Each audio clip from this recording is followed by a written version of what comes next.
Miss Wynonna, where do you see our family right now? What evolutionary stage do you think we're at? It's the same question I asked Sister. How would you describe where we are, and how do you feel about it? I think we're all three separately going through a big change in our careers, and they are happening simultaneously. And for me, listening to Ashley is helpful because there are some separate realities, but to remember that we're all right in our own path, in our own walk. We are valuable to each other, and that's something that's important to not forget even when you're me and I'm feeling like I'm sort of over here by myself. We have a very strong dynamic. There's three. So there's a tendency for one to sort of be off on their own. There was a time when Ashley and I would be on the same page, but you might be off over here feeling separate in your own world.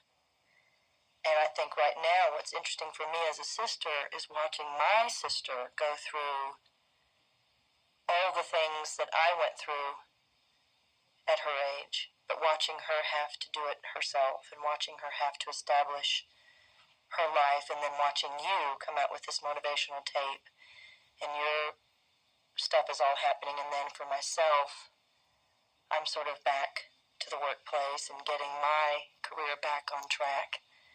And I think it's a very interesting time for all three of us that we are coming into our own identities, and how important it is to remember that each of us is a child of God and that each of us deserves the recognition for all of our hard work. And I myself have felt very alone because I am now in a place where my job is more selfless.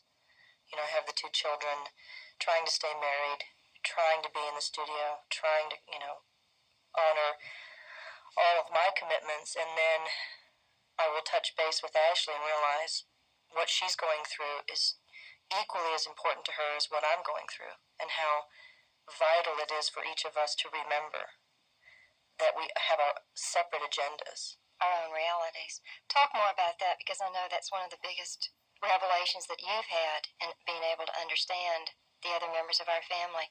Explain to the person listening what we mean when we say everybody has their own reality. This may be a new concept to some folks.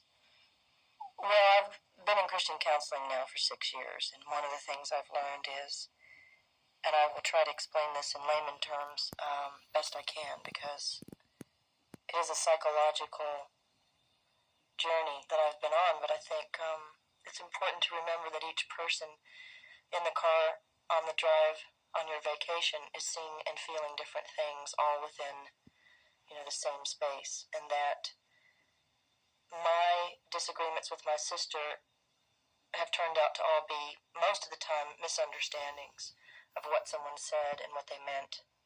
Or I might see Ashley being one way when she's feeling completely another way about the situation, and it's so frustrating because we think we're right all of the time. We think that our reality is what's right. And for me, it's hard because there have been times I know that I've blindsided Ashley saying, "This is what I saw you do." And she'll look at me as if to say, "Man, I didn't see it that way.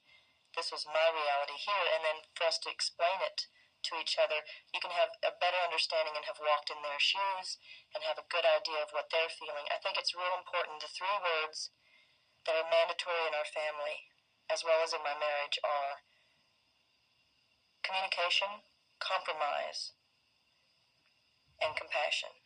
3 words that, unless you have them in your relationship with a sibling or a parent or your spouse, you will see a decline in the relationship if you don't have those 3 things. Now, when you say compromise, most people have a real negative attitude toward that word because it means giving up some of yourself.